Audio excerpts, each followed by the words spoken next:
Welcome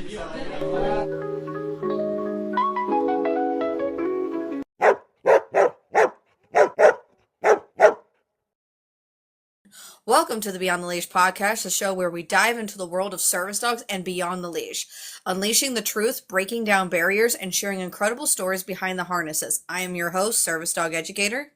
And I'm Bumblebee. Whether you're a handler or an ally or just curious, you're in the right place. Get ready to learn, laugh, and be inspired because life is better with a working dog by your side. Let's get started. So today's first topic is what we're going to talk about is bingo cards. The SD community making bingo cards to say if you are a legitimate service dog handler or not, and it can be harmful. So basically last year, and I believe that some people have started it this year, they make these bingo cards of what a service dog shouldn't do. And if you get the bingo, like the 4 or 5 in a row, then you're not a legitimate handler or your dog needs training. And I think that this is personally disgusting behavior because my service dog is not going to do what your service dog or even Bumble's service dog does in general. So we cannot be basing, what our dogs do or our training or what training we have for our dogs over somebody else's because they're two different things.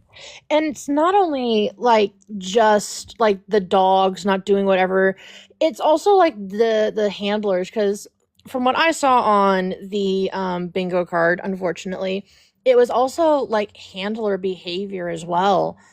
It was getting another service dog after washing one. It's that's service dogs are very kind of finite. They either hit or miss. Either your dog does become a service dog or it doesn't. Now, I'll say this. There are people who do tend to rush their dogs, and that does cause burnout. But, I don't think, my first service dog, completely washed because he was attacked.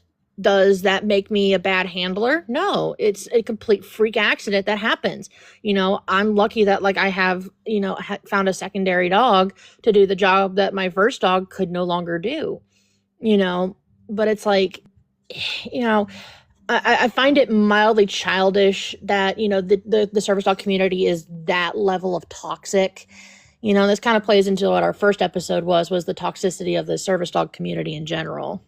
Yeah, I couldn't agree more because to me, it's just disrespectful because we all don't know what other individuals' dogs go through training wise to sit there and say that, that dog's not a service dog. And here's also what I'm going to say, and this goes for in general. You don't know if somebody has a fake service dog or not, regardless of what the dog does. Yeah, it could. So there's a line where a dog shouldn't behave something. So here's why I say there's no such thing as a fake service dog, but a fake handler. So now, not necessarily stating that the individual may not be disabled, but they are unaware or they don't care to train the dog. So while yes, service dogs do have to have somewhat of training, that doesn't mean their dog's going to look like your dog and has to act exactly like your dog. They're not robots, of course, as well. And while we have to put away the community standards, we have to look into the law side of it, guys, to where what the law states is how a service dog is supposed to be federally wise, not what we want the service dogs to be. You may have your own standards, which is fine. But that doesn't mean Bumble has to have the same standards of you, or I don't have to have the same standard as you. So for example, I like to have my dogs completely neutral with everything, basically calling them explosive device proof. Anything could happen and they won't react. Some individuals don't want that for their dog. They want them to be a little not reactive, but aware. Aware of their surroundings and not used to, all of that stuff. I never wanted to take the chance of my service dog acting out and causing somebody else harm or distracting another handler. So that's why I wanted my dog like that. But that is my own personal thing. It's not what Bumble's standards are for her service dog. And there is somewhat of a service dog should be acting like this or this. but it's still at the point to where you don't know what that handler's been through. The dog might be having a bad day. You don't know if it's a fake service dog. You may look at them and say, "Hi, excuse me, your dog should not be acting like this right now. And if it is, you need to get it out. That's fine." But calling it straight up a fake service dog, or calling the handler a fake handler, that's where we're all wrong in. At the end of the day, point blank, period. Because we're not medical care professionals. We're not the employees of the establishment. It's none of our damn business of why that dog's in there in the first place. We all need to mind our own business to a certain extent, unless the dog is interfering with your dog's job. And even then, telling your dog, come on, let's go, focus on me, and walking the other way. Max and Louie did this perfectly in a video that I recently just saw of their dog. A lady was like, "Oh, look, another dog," and trying to get her dog to go up to her service dog, or their service dog. I don't know their pronouns, so I don't want to mispronounce them. But they were like, "Nope, they're working. Focus," and then walk the other direction. That is a perfect interaction that 95% of handlers need to do. 100%. Because you don't know what training that dog has, even if it has any. You don't know what's going to happen, and you don't need to put yourself in the middle of somebody else's bringing a dog in, right? We can all educate online. We can all tell individuals what the law is, but at the end of the day, I can lead a horse to water, but I can't make them drink. I can't force somebody to follow the law. That's not my job. That's just my job to educate. Yeah, Sorry, I went on a tangent. You're fine. It kind of reminds me of how this week we had a guy come in here who was like, "I think dogs, their only purpose are hunting." You remember that gentleman? Yeah. Yeah, and I think at one point he said that he was just a nutritionist, but he had views on the medical field and also on, the psychiatric field. And it's like, dude, I was so upset that I couldn't join in on that conversation, because it's like, dude, you're a nutritionalist and you're a subpar nutritionalist at that. You're falling for, the conspiracy, theories. That guy wasn't talking about the hunting. It was another previous guest. No, it was the same guy. No, it was the it? same guy. Yeah, it was the same guy. I No, have so bad memory. yeah, no. It was the same guy, because I remember, getting into that. Oh yeah, you're right. It was the same guy, because then he started going into the nutrition factor and everything with and it, that and how medications, how you just need to stop taking medications medications, and diet. foods We cause, all need to eat brains and organs. oh, and how certain foods cause blindness. It's like, dude, you are a subpar nutritionalist. You need to have your license pulled. You need to have your head checked. You're in it for the money. What you want to believe in, which I'm all for individuals believing what they want at the end of the day, but that doesn't mean other individuals have to believe in what you believe in, right? At the end of the day, that's why there's a separation of church and state for a reason. Because I have a lot of the whole, for example, political side of it, right? We have the people that believe abortion is wrong. Then we have the other people that believe that it's up to the person's choice. Everyone should have a choice in what they want. And if you're basing off of a religious view of why it's wrong, that's fine. But that doesn't mean I have to believe in what you believe in. And it shouldn't dictate over another person's right to what they want to do with their own body at the end of the day. Same with service laws. Hold on. Something that I heard recently was, your religion dictates what you do, not what I do. And I think people tend to forget that, and it's the same thing, with service dogs as well. You're not the one with the dog. Your opinion matters about as much as a grain of salt in a dish. It boggles my mind that, there are still people out there, it's 2025. We should be all, at least aware of what a service dog is. But, every day, proves me wrong. But, it does drive me up a wall that some people are like, "Oh, well, I don't think that, this is a real disorder, or this is a real disorder." And it's like, are you a medical professional? Are you a psychologist? Are you part of my practicing team? No? Okay, then. You can keep your opinion to yourself. You can wear your little tinfoil hat. You can go sit in a corner and talk to yourself. I'll put a mirror there for you. not even talk to your son. Just believe what you want to believe in, but don't dictate what I do with my life at the end of the day, especially when it comes to my children or my service dog at the end of the day. Everybody has their own opinions on what they want to do, which is fine. Everyone thinks that a service dog is one way or another. Like, they have their own standard, which is fine. You can have your own standards for your own dog, but that doesn't give you the right to dictate on who other people's standards are for their dog. Now, again, the federal law is one thing. We do have a standard to a certain extent when it comes to the federal law side of it, which is the dog has to be under control, potty trained, well groomed, vaccinated, and that's know at least one task. yeah, and one task at least. That's basically the standard of a service dog in America, right? To have public access rights. So that doesn't mean when we look under the control side of it, that just means they're either A, on a leash and they're not causing a disturbance, or B, they can follow command by the handler of some sort of way. Now, once the dog is creating a disturbance or pooping or peeing or anything like that, then yeah, 100% remove that dog. Have people remove the dog if it's distracting your service dog. But if the dog is there and it's not causing you any harm, then no, 100% not. Leave the dog alone. Mind your own business. Go about your day. Get your eggs, go home. Agreed. You don't have to get that video of that fake service dog so you can get 1 million views on TikTok and become viral. Like, all it's gonna do is create more issues for your dog at the end of the day. If you truly need your dog, which I'm not doubting that anybody does, but if you truly do need this dog for a reason, why would you want to put it at risk for some TikTok views that may even not pay the vet bills that may happen to your dog? Do you want your dog in a vet clinic? Do you want your dog unalived or severely injured? I bet that you don't. So why put your dog in danger like that? And why would individuals on this platform put a bingo card out there stating that we have to have, if we check these many boxes, then you're not a real handler?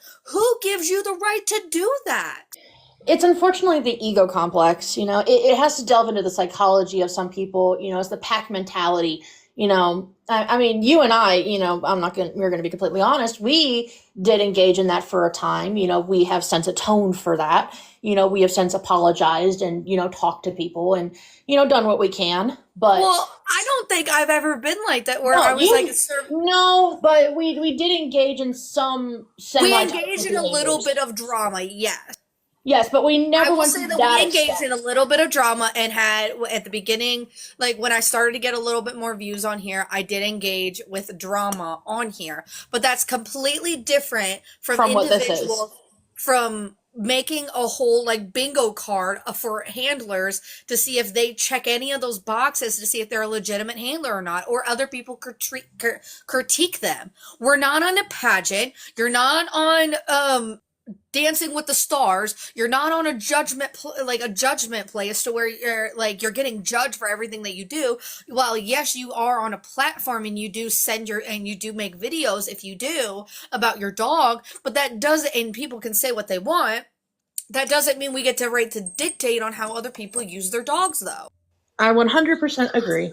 Is there any other thing you want to add? Well, not to that one. We can move on to the next topic. Alrighty, so next topic on here is handlers spreading misinformation. Handlers needing to understand the harm that spreading misinformation can cause. So this topic, what we were talking about was basically we saw a handler on okay, so this is a couple different things. It was a video at first of a handler or a live. Either I think it was a video. Was it a video, Bumble? I'm having a hard memory I think it was a live. Was it a live? Okay, so it was a live about a handler. I think it was both. Anyways, there was a couple different handlers. One had a video, one had a live. One of the lives were basically, it was kind of like clickbaity, rage bait, saying that ESAs exist, all of that kind of stuff. Then there was a video talking about, I believe it was ESAs. Oh yeah, it was a handler video saying that one of her dog's tasking was ESA. that was one of her dogs tasking. And she did comment in the comments saying that while yes, under federal law, ESAs are not service animals, that's why it's not the dog's primary task is for cardiac, but it is for her an emotional support animal as well. So what the problem I had with that video and the lives are, while yes, you can have your moment of, wanting to gain, attraction or whatever the case is, you are doing harm to the community when you do stuff like that at the same time. Because then you're not only letting people know that an ESA can have public access rights depending on where you live, you're basically saying what the Without law context. specifically, yeah, without context, but you're basically saying what the law states is against about ESAs having being a task. Because when you put, my service dog has an ESA task, that's in itself calling your dog an ESA. Why would, and I'm gonna also go on a tangent right now. I don't mind ESAs. I have an ESA. I don't think that they're bad things or anything else like that. I think that, that's a good title for animals that don't have any training. But if your dog has the training, has the capability, right, went through the years of training, has that on its belt, right? Why would you degrade that animal and say that it's an ESA? I'm sorry. No. What you could have said better is this is my service dog that is for mainly medical, but she also provides me emotional support when I need it. But her primary tasking is for my medical. Cardiac alert, is medical alert and everything. That would have been 10 times better and I wouldn't have had an issue with it. But to sit there and say that one of your dog's tasking is an ESA or emotional support, that to me is just right there spreading misinformation. I don't know. What do you think, Bubble? Yeah, I mean, especially thinking about it from an outsider's perspective, if you knew nothing about service dogs, not a lick of things, and that is the first thing you saw, that probably would influence you to do the wrong things immediately. Same with that live, same with that video. If I knew nothing about service dogs, which unfortunately I do, it would have influenced me. If I had a brain the size of a pea, which unfortunately is what sometimes people have, it would have influenced. Or they're just uneducated. That too, but again, that's why I say, brain the size of a pea. It's not to, make fun of anybody, but it's, just saying like, hey, sometimes you need to think outside the bubble. You need to do your own research and expand. But, I can see the harm that it causes, because again, without context, especially with that live that says, ESAs, can go out in public, and doing all the, misinformation kind of, thing. If you're just scrolling past on TikTok and you go, well, I didn't know that. Well, now I do. And you don't ask questions and you don't listen to the context behind the live. I know that live specifically is satire. I've listened to it, for hours on end.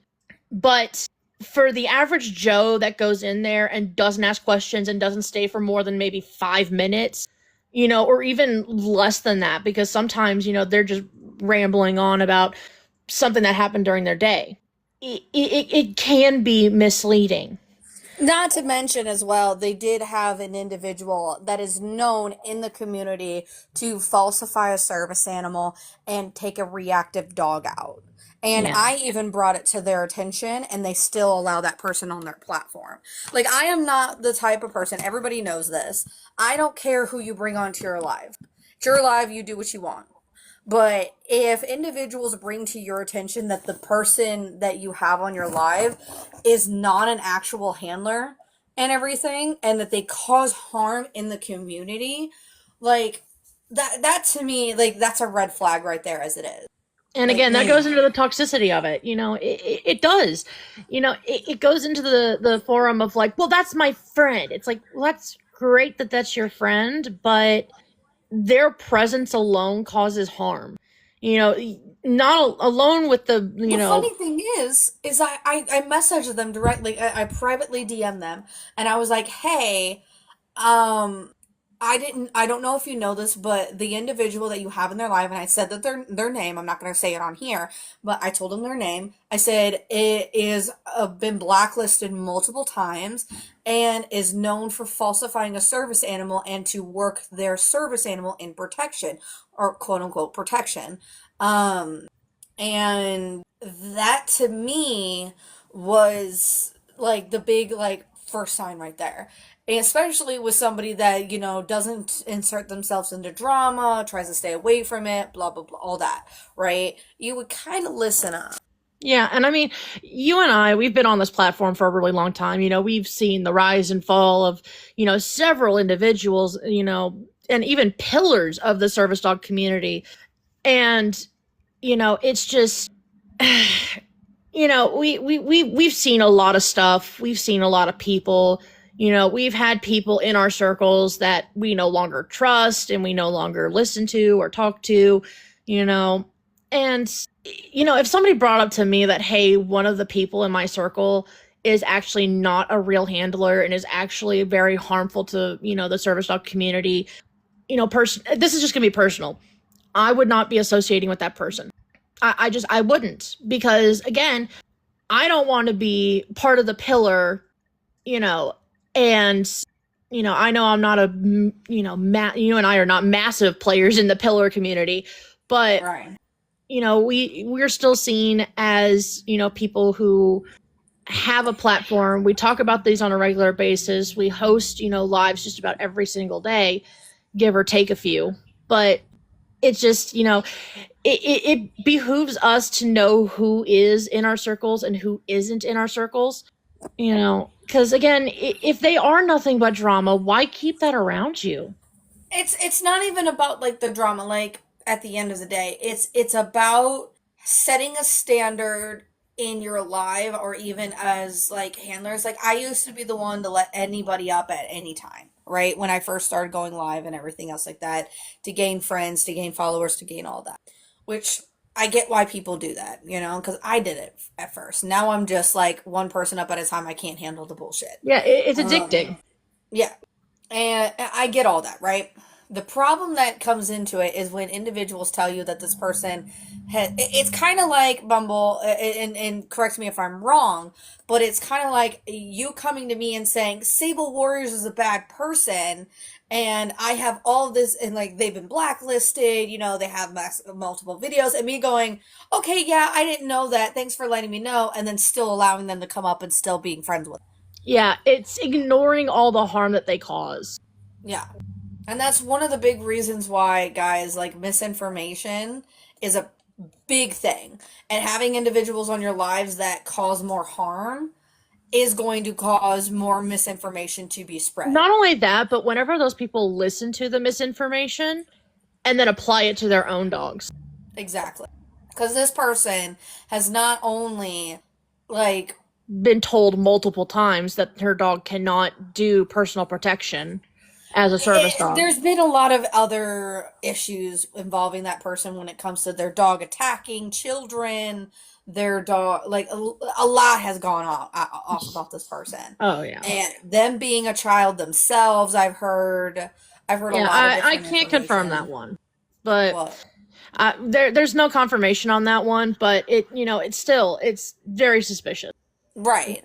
So basically, all I'm going to say is, to end this side of the topic is, watch what you say in your lives or on your platforms, guys. Watch how you word things, because people can misconstrue them to where it now does damage to service dogs and service dog handlers around, because then we have to backtrack all of that misinformation, because we're already fighting a fire that's building and building and building, that we're having a hard time containing. If you add SD handlers or even allies into that situation of also spreading misinformation, it's going to get so out of control to where there's nothing we can do about it.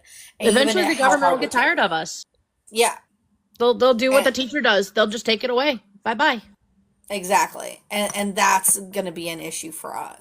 But we're gonna, and unless Bumble, you have anything else you want to say No, on I'm this good. topic? All right, so the last topic of today's podcast, guys, is Service Dog Etiquette 101. What does the public need to know, and but rarely does. So I really like this topic because me personally, I get in this in my lives all the time of individuals asking like, what do we need to know about service dogs? What do we need, like, what questions can we ask? Like a bunch of different things they ask, right? So first of all, what I'm gonna say is if you see a service dog handler out into public, um, you can talk to the handler. Don't be like, putting your hand over your eyes being like, don't look at them. Like, if you look at them, they're Medusa, you can't stare at them. But we're regular people, guys. The analogy that I like to use as for service dog handlers, new ones that are coming in, it's basically the equivalent of you being famous without the fame. Okay? Because everybody's going to stop at you, everyone's going to look at you, everyone's going to be whispering about you like you're famous, but you're unknown famous at the same time. So they don't know you, but they talk about you because of your dog, right? Yeah. So best thing to do if you are a non-handler, an ally, or you're just seeing a service dog for the first time is, number one, know that they're a person, know that they're a human being. Secondly, you can go up and talk to them. Try, please, for the love of holy Jesus out there, don't try to talk about your dead dog. As As much much as as we as love, much as we love dogs, and as much as we care about it, we understand that you may had a dog that looked like our dogs. We don't want to know about your Susie who got hit by a car and now it was a great dog or and should how have been a service dog. or your sweet little Fifi who got glaucoma and then unalive due to cancer or something like that. As much as we feel for you, we're already dealing with our own stuff. We don't need the thought of Fifi passing away due to cancer on our conscience while we're Well, it's just not trying to even buy that. milk It's and just eggs. we're trying to go get our groceries. We're We're trying to trying to buy live our lives. clothes. Like with me, I have two toddlers with disabilities with me usually if I go grocery shopping, even like before Leo retired and everything. And the thing is that I would get stopped over, like a usual grocery shopping trip for me it takes about an hour to 2 hours. I would be in the grocery store for over 4 hours at most times with Leo and my boys. And they would be so tired, the boys would be so tired and drained and cranky that every time like I would shoo somebody away, they would think I was rude. And I'm like, I'm not trying to be rude. I have disabled children with me that have their own disabilities and a dog that's getting tired. Like, I need to go. I don't have time to sit there and talk to you about your dog. For like 45 I minutes. know you want to interact with my dog, but come on. Like, I have shit I gotta do. Yeah, and again, that's why I made the patch on my vest that says, if I'm gonna be a circus, you might as well pay for it. And then I have pricing for, all the common things that happen around my area, which is, kissy noises, oh, it was a little poopy schnucky, baby talk, and, pets and cuddles. And then, of course, my infamous, if the unalive dog stories is $20 a minute. Because again, if I'm going to be sitting there, I might as well get paid for it. And unfortunately, in my state, that is a legally binding contract because it is an anti-solicitation sign. If you continue to solicit in my state, you gotta pay me. And here's the part in your story that I couldn't do, right? Because it doesn't work for every handler, is with my kids part. Even if I got that sign, right, and they were to pay me to stay there, I still have two demanding toddlers with disabilities that wouldn't allow me to in the first place. Well, the thing So is I that it's more of a deterrent because, again, if you think about it, people are really stingy right now. People are very stingy. Like, again, I've had people like walk up to me when Abby wasn't pulled from public access. I had people coming up to me and then they would see the vest and they go, "Oh, I don't want to talk to you," and then they walk off. It's like, yeah, yeah, give me my money. That's why I stopped vesting Leo. Like, I stopped vesting him and I got nobody to come up to me. Very, very rarely did I have somebody come up to me after I stopped vesting.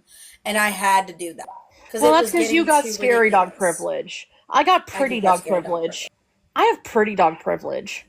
I do have scary dog privilege, so that's also a reasoning behind that. But Listen, you have a house but hippo. anyways, to back to what we were saying. At the end of the day, we don't want to hear about your dead dog stories. Sorry, we don't.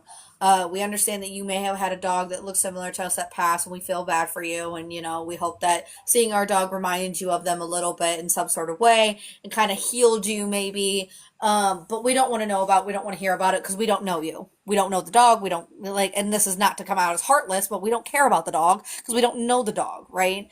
Regardless of, how well the dog is, yeah, or was. The next thing that I always tell individuals is it's about like if you want to come up and talk to a handler about petting the dog, if you have a child or you want to know if you can pet the dog, you are allowed to come up and talk to us. We are people at the end of the day. But talk But to if we us. say no, But like, no, and no, no, if hold I on. mean, like, I'm Hold going up to on. Bumble and I'm like, hi, excuse me, ma'am, can I pet your dog? But And if hold she were to on. say, But hold on, you're missing out on the whole part of don't come up to the dog and talk to the dog and pet the that's why I dog. said the handler. I know, but I'm saying you're also missing out with the whole, you can come up to the handler, not the dog. Yeah, come up to the handler, not the dog. But if a handler were to say no, No, you like, say okay. you say okay, and then you walk away. It has nothing to do with you. It's not a personal attack on you. It's not us trying to make you feel bad. It's just us creating a boundary because maybe if you put yourself in the other person's shoes, they may have a bad medical day or a psychological day or even a physical day. Or they're just trying to, like, they have Get their somewhere they stuff and gotta go. go and they don't have time for you to interact with their dog and distract their dog or whatever their reasoning is. It's not our job to tell you why our dog's there, what they are used for, or why we don't want to talk to you about our dog or have you pet our dog. Because also, we don't know where your hands have been. We don't know if you have something up your sleeve that can hurt our dogs. We don't know if you're going to give them a treat that they're not supposed to have. We don't know any of this, right? We don't know you. You're a stranger. We have no idea who you are. So if we say no, it's not us being assholes. It's us trying to A, protect our medical equipment, B, trying to advocate ourselves so that way we could live our life to what we can, and C, just create basic personal boundaries within ourselves. You know what's really funny is what the last time that I took Abby out, or one of the few times that I took Abby out last, I had a guy come up to me and was like, can I pet your service dog? And I was like, not really. I'm having a bad day. And he just goes, oh, you're all entitled. And I was like, huh? What? Apparently, we're all entitled. We're I, all I entitled and I apparently. hate the when people say that. Oh, you're just an entitled person. How is me not wanting you to pet my dog an entitled person? That's what I How is never me understood. how is me needing my medical equipment to be on par being entitled? That's what I never understood from individuals, right? Is that they call us entitled because we don't want them to touch our animals. But you wouldn't say the same thing if, for example, my kid, right? If I were to go out into public, and I've had people do this, bear in mind you, right? Because my oldest son has disabilities and he doesn't like to be touched by anybody, including myself, right? And I've had old ladies come up and try to like interact with him, and of course he doesn't care for strangers. And I'm like, hey, sorry, no, like you can't do that to him. I don't go into his medical. I'm like, he doesn't like that kind of stuff. It's like them saying, well, you're just entitled mother, aren't you? It's like It's that like, doesn't no. make me entitled. That makes me advocating for No. my child in his space. It's like, and the thing is, I did respond back to that gentleman. I said, you know what's entitled? You. You're entitled. You feel entitled to touch my medical equipment. And when I told you no, you decided to lash out at me and call me entitled when it's really you. Therapy. Go to it. Therapy, go to it, learn about it. Learn about it. Go to it. Deal with your own emotions. I'm not your mommy. I'm not your nurse. I'm not your caretaker. Go deal with that yourself. Bye bye. Listen, I get really snippy whenever I'm set off in public, and it's unfortunate for me that that's just a natural response. But you know that's why I have my service dog, is because I not that I go off the deep end, but I have in the past gone off the deep end. I've never physically harmed anybody, but Well, I we all get to the point to where, enough is enough, or we're just not feeling good that day, and we can come off a little bit snippy.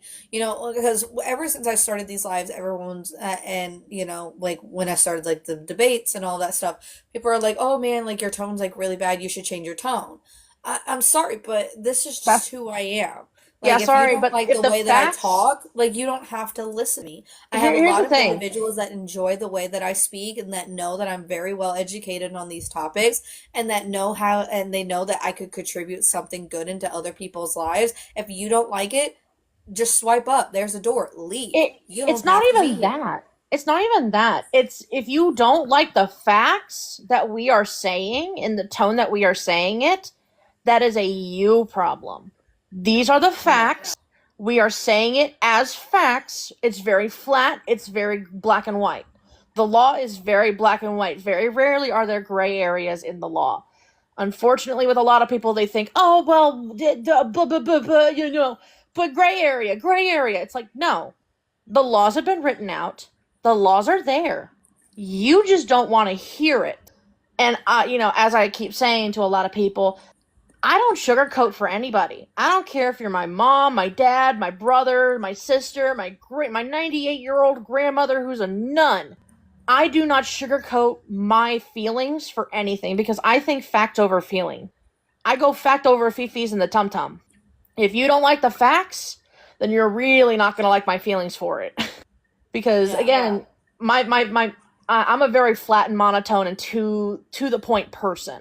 That's just how I am. If you Well, I want also hate sugarcoating, like when people are like expecting us to have like that the help airline everybody hostess mentality, kind of like reaction where they're smiling like, "Hello everybody. like the Miss Welcome to Rachel, today's flight. We've got peanuts over here and walnuts over there and make and then sure we and have all those water people that are bottles. allergic to peanuts, we have the fruit snacks over here that are non-GMO, so don't worry." Like, I'm not going to talk like I'm on an airline. I'm Yeah, not going to be sorry, we're not Miss smiling and Rachel. positive. Like, I'm not mad at anybody or upset, but I'm still like, this is the But way yeah, that I talk. That we're not. hurts. We aren't Miss Rachel. Right. Like, I'm sorry, not going to we're talk like not. a toddler to you because you're not a toddler. You're an You're an adult. And adult. even teenagers that come in here can understand the way that I speak and understand that, hey, they're not trying to be assholes. They're trying to educate us on the law. Yeah, and I feel like a lot of people over the age of 20, have that mentality of like, well, you should be treating me like I'm a child. Like, no, sorry, sweetheart, that's not how that works. You got out of high school. Most of you have kids of your own.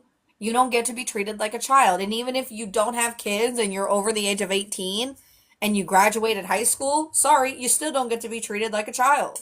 On top of that, Welcome to if the you real come in, world. and not only that, but like if you come in with an attitude, we're gonna give it right back to you. Like, I mirror emotions. Educator, you kind of do too. You know, I mirror your emotions whenever you come in, and I just simply give back whatever you give to us. Which is why I'm kind of glad that I wasn't working the other day when that guy came up and was like, "Well, I'm a nutritionalist, and I think all dogs should just be hunting dogs." I'm not even gonna lie to you. That's why I was also glad that I had two vets in there. I was frothing at the mouth. I was at work, right? And I'm just standing at my cash register like, what? What do you mean? And I'm just standing there, and trying to furiously comment while also handling out customers, and it's just like eventually I had to go to the bathroom and I just had to like sit down a minute and like calm down. Like, I had to leave your live, after about 5 minutes because I was just so mad at that guy, and I was upset that you weren't doing anything, and I was just like, why are you not Well, I doing was this guest also busy off? dealing with my kids because I was my plan was to get off before I had to get both of my kids because this was on a Thursday. Yes, this was Thursday, Yeah. and I usually go live in the evening time, but because my husband had a an appointment and then I had my kids, um I couldn't go live basically. So I went in the afternoon before I had to pick my kids up to go to their other appointments because they had their usual appointments, um, is what's going on. And the guy joined and it became the time where I had to get my kids. So I was like, you know what? I still want to talk on the live because I didn't want to do a 30-minute live. So I'll just let Two Vets take over because he's a really good friend of mine. And Yeah, I was hoping that like, Two Bits would step up, and I was like, oh my god. well, here's why he did But it. it's It's okay. because he felt like um he would have took him out on his live, but because I wasn't there to like say that put the green light on him, he didn't want to overstep. Yeah, and I And that's didn't what he was either. afraid of. And the thing is, I didn't either because again, you've admonished me in the past of being like, no, just let them talk unless they're saying slurs. It's like I'm not even joking. Like I was triggered by that live. Like I legitimately had to like Well, and go I'm gonna and sit. clarify something for you both to understand this is if I give you like the power over the live, like you become the host while I'm dealing with whatever I have to deal with. If you don't like the conversation, you can boot them then. But if I'm there and having a conversation with the individual Well, the thing myself, is that you were still having kind of a conversation with them. kind of sort of, but I wasn't really there, you know. So that's why I was, Yeah. and that's why I made him like until I became like full on there, you know.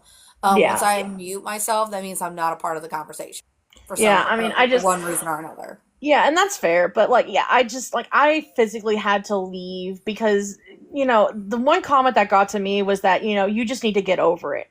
I have heard that from so many psychiatrists and people in my life, and not to get into my past a bit, but I have been SA'd. I've been, you know, had things happen in my life that just you don't just quote unquote get over to get over. And that's where There's I was at with it too. Is that's what I was trying to tell him is that, while Two Vets is a veteran who has PTSD from combat, there are other individuals that go through traumatic things. Like if we want to go down the path of, my shit, not only have I been SA'd, when I was 12 years old, I was raped, and everything.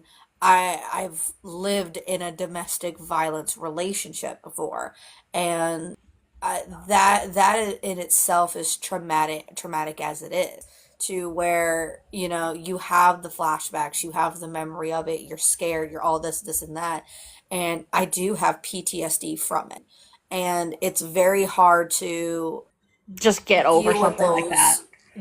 Yeah, just get over it. When it's kind of like a demon in the closet that comes up and grabs you every so often that you can't escape from, and you don't know how to fight it and You get know, out of I it. I heard something earlier, and this was from a different creator that doesn't deal with service dogs or anything like that. Is it's just because it doesn't affect you doesn't mean it doesn't affect other people. And even if it affects you, it doesn't affect you to this greater or lesser extent than other people. You have to be able to sit there and be a human being and go, yeah, I may not experience this or I may not experience it to this level, but there are some people that do and some that experience it worse than me. You know, it's the same thing with going hungry. Your fridge might be full, your pantry might be full, but there are some people who don't have a whole lot. There are some people who have nothing. There are some people who have food flowing out the doors. Just because you have food in your pantry doesn't mean that no one else has food or everyone has food in their pantry. I like to think about it like that, but with like disabilities as well. Just because you don't have any disabilities that you can, say that you need something for, that's great. That's fantastic. Continue that. We hope that you never have to deal with this. But there are still people out there that deal with disabilities on a level that you will never experience. My pain flare ups, I would never wish on my worst enemy. And trust me, I've got a few enemies. But, I wouldn't wish this on anybody. I would never wish my health issues on someone else. I would never wish my mental health issues, my physical, my emotional, everything. Nothing. But I guarantee you, if people like that guy last week had like 5 seconds to sit in my shoes, or even like an hour to sit in my shoes, he would be changing his tune. real quick, he'd be going, oh my gosh, I am so sorry for what I said. I didn't realize how hard it is to be a person like you. It's like, and I feel like that's what, and I'm not saying, you need empathy, but you really, really, really need to think about what you say to other people. Because guess what? Disabilities don't have a class, a creed, a color, a race, a religion, or an age. You can become disabled tomorrow. It could be next week. It could be 10 years down the road. It could be 50 years down the road. It could be 2 seconds from now. It doesn't matter. You could become one of us any point in time in your life. And guess what? You will hope and pray that you will have the same compassion shown to you that we are never shown. We want the compassion, and that's why we do these lives. That's why we do these podcasts. That's why we have this, this stuff going on. We talk to people every day. We want people to have more situational awareness. We want people to have more sympathy. We don't care about the empathy. Empathy is sitting in the same hole with somebody, and not having a ladder to get out. That's empathy. Sympathy is going, hey, I understand your situation. How can I help? Sorry for going on a rant. No, I wanted you to keep going. There was a train passing anyways. But I don't have anything else left to say on this side of it, do you? Neither do I. Other than, we all as people need to be kinder to each other. We really need to be listening instead of listening to argue. It's just, there's a lot of stuff that people tend to forget. And we all forget that disability doesn't have an age. It doesn't have a limit. It really doesn't have a qualm with anybody, but it will get you eventually. And, we can only hope that, even if you're in that mindset of, oh, it won't ever get to me, or, oh, this doesn't affect me now, that you will think, hey, if and when it does, I will hope that this community welcomes me with open arms. Because guess what? Once you're disabled, people look at you differently. So, yeah. I think we're going to end the podcast here today, guys. If you guys haven't already, let's follow the main channels up here. Follow Bumble at 1-800-GOT-WASP right here on TikTok. We also do have our TikTok, Instagram, and Facebook linked in the bio. We also have YouTube and Spotify for the channel. This will be uploaded on Sunday. But we're going to do the ending now. So that is it for today's episode of the Beyond the Leash podcast. Thanks for hanging out with us, learning more about the world of service dogs. If you enjoyed the show, make sure you follow, share, leave a quick comment. It really helps us to reach more dog lovers like you. Until next time, stay positive, keep those tails wagging, and give the pup an extra treat from us. I have a dream, that's all I need. I'll make it happen with some work and belief. Know what I want, so I'll take it on. I've made mistakes, but mistakes make you strong.